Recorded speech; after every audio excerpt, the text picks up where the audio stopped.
자, 세 번째로 녹색 성장 이야기를 하는데 녹색 성장이 기후 부정의를 해결할 수 있을까? 좀 이런 문제 제기를 할 필요가 있을 것 같아요. 기후 정의라고 하는 기후 부정이라고 하는 건 요 그림에 나와 있지만 뭐 탄소를 만들어내는 사람들 따로 있고 이것 때문에 피해를 보는 사람들 따로 있다라는 거예요. 그러면은 우리가 에너지 전환을 할 때 이 사람들에게 더 많은 책임을 지워야 한다. 이것이 이제 정의롭다는 것이죠. 근데 지금 이제 지금 한국 현실 그래서 어느 정도 그 원칙이 지켜지고 있는가를 좀 살펴볼 필요가 있어요. 이 부분은 근데 사실 정부 정책에서는 전혀 존재하지 않는 그런 부분입니다. 자, 이런 표들 보신 분들 많을 텐데요. 지금 전 세계 소득 분배를 이제 2019년 표인데 이제 10분위 로 이렇게 쭉 했더니 상위 10%가 전체의 52%의 소득을 가져가더라. 하위 50%가 전체의 8%를 가져가더라. 뭐 이런 표예요. 이거는 소득이에요. 만약에 자산까지 합치면 이거보다 훨씬 더 이 불평등의 정도는 이제 커지는 거죠. 근데 이거가 전 세계 소득에 따른 탄소 배출량을 보면 이제 거의 똑같이 이게 반복이 돼요. 그래서 이거 2015년 건데 작년에 새로 나온 게 있어요. 숫자가 더 벌어졌어요. 요새는 이제 49%인데 상위 10%가 52%를 배출하는 걸로 나오고 하위 50%는 7%를 배출하는 걸로 나와요. 뭐냐면은 있는 사람들이 훨씬 더 많이 탄소 배출을 한다는 것이죠. 어떻게 보면 너무나 당연한 것이겠죠. 차도 여러 대 굴리고 집도 넓고 에너지 펑펑 쓸 수밖에 없으니까요.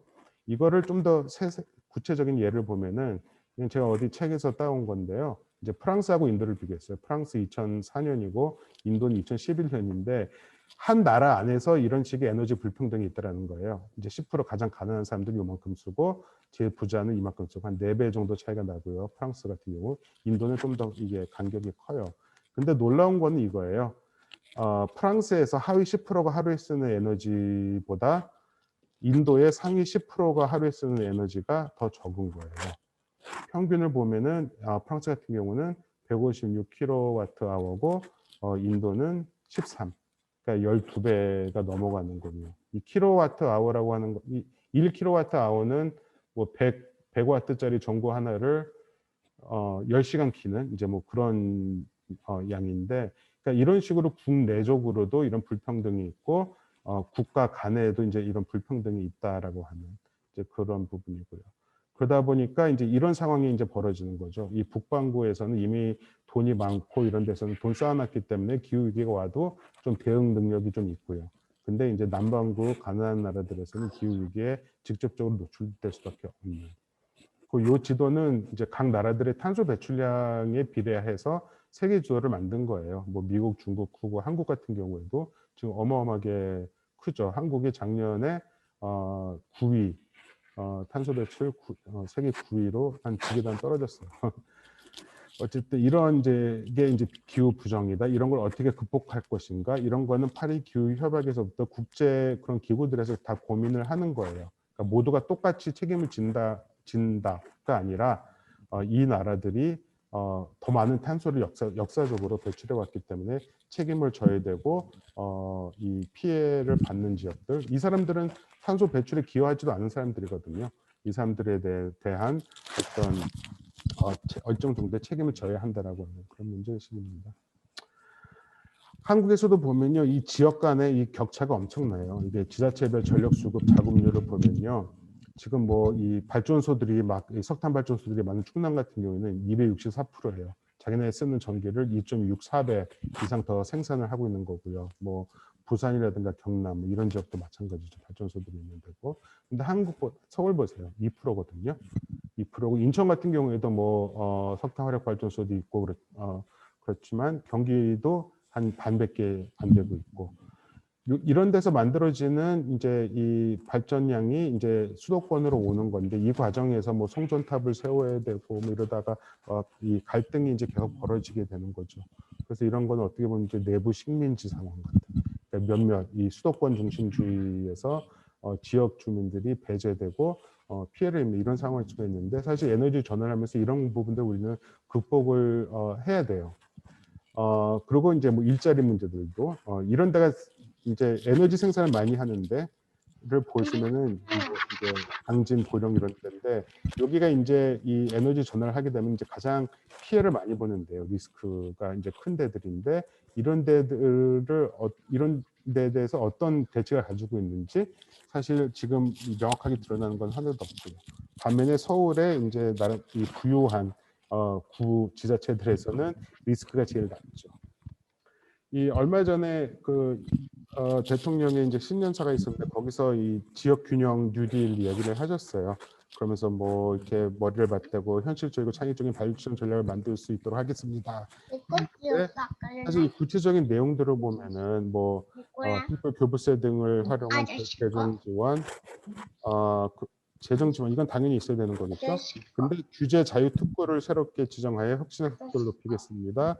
뭐 대규모 초강력 프로젝트를 신속하게 추진하고 그러니까 지역 균형 발전이라고 하는 측면에서도 여전히 이거 모든 걸 이제 산업의 문제, 기업을 지원하고 활성화하는 이런 문제를 지금 생각하고 있다라고 하는 것.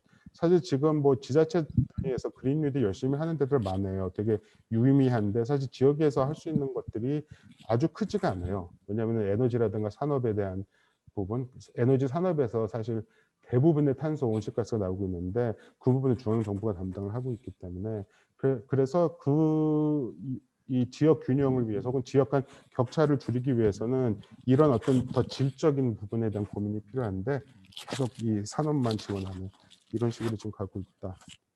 그런 부분을 짚어봤습니다.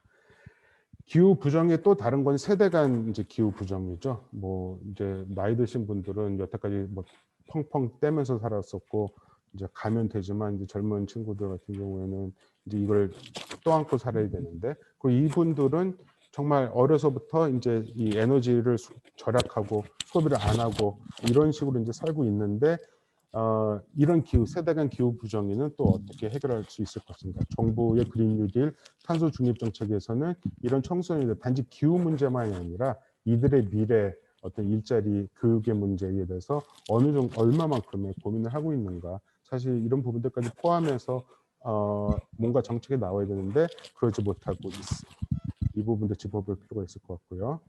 또 하나는 지금 이제 코로나도 이제 공통인수 감염병 해가지고서 우리가 이제 알게 됐어요. 이게 어떻게 이 뭐 우리가 인간이 어떻게 동물을 다뤄왔는가, 어떻게 무작위로 이 자연 생태를 파괴하면서 살아왔는가 이런 부분인데 지금 공장식 축산 문제가 이 교통 부문보다 더 많은 이제 탄소 배출을 하고 있다고 평가가 되고 있고 실제로 뭐 그 아마존이 파괴가 되고 있는데 아마존 파괴되는 땅의 대부분은 이 축산을 위해서 뭐 이제 그 사료 재배를 위해서 나무들을 이제 베고 있는 거거든요. 근데 사실 이런 식으로 이 우리의 이제 삶의 그러니까 기업의 이해도 있지만 이제 우리의 삶의 방식도 있는 건데 너무나 많이 필요 이상으로 우리가 지금 고기를 먹는 문제 여기서 이 동물들도 사실 동물들도 이 생태계의 일부인데 여기 대해서 우리가 너무 고민하지 않았었는가. 여기도 저는 부정의 문제가 있다는 생각을 가지고요. 여기 나와 있지만 이제 우리들의 지구이지만 그들의 것이기도 합니다 하는 건데 사실 기후위기 뭐 상황에서 그 지난 여름에 막 이 소들이 1000마리 넘게 막 떠내려가고 막 그랬었잖아요. 그런 일도 있었고 지금 어떤 이제 동물권 단체에서는 이런 식으로 매달 도살되는 동물 숫자를 보여주기도 하고 뭐 재판도 지금 막 뭐 계류되는 게 있고요. 이거는 지난 12월 달에 덴마크가 세계 밍크 1위 수출국이래요. 생산국이고. 근데 그 밍크들이 수백만 마리가 코로나에 감염돼 가지고서 매장을 했다가 땅을 뚫고 이렇게 막 튀어나와서 덴마크는 결국 밍크 생산을 중단하기로 이제 결정을 했었죠. 이게 모든 것이 다 연결되어 있는 상황에서 우리가 지금처럼 고기를 먹어도 되고 또 그러기 위해서 생태계를 파괴하고 이런 식으로 하면서 탄소 중립으로 갈 수 있는가 이런 부분에 대해서 좀 고민이 필요할 것 같습니다.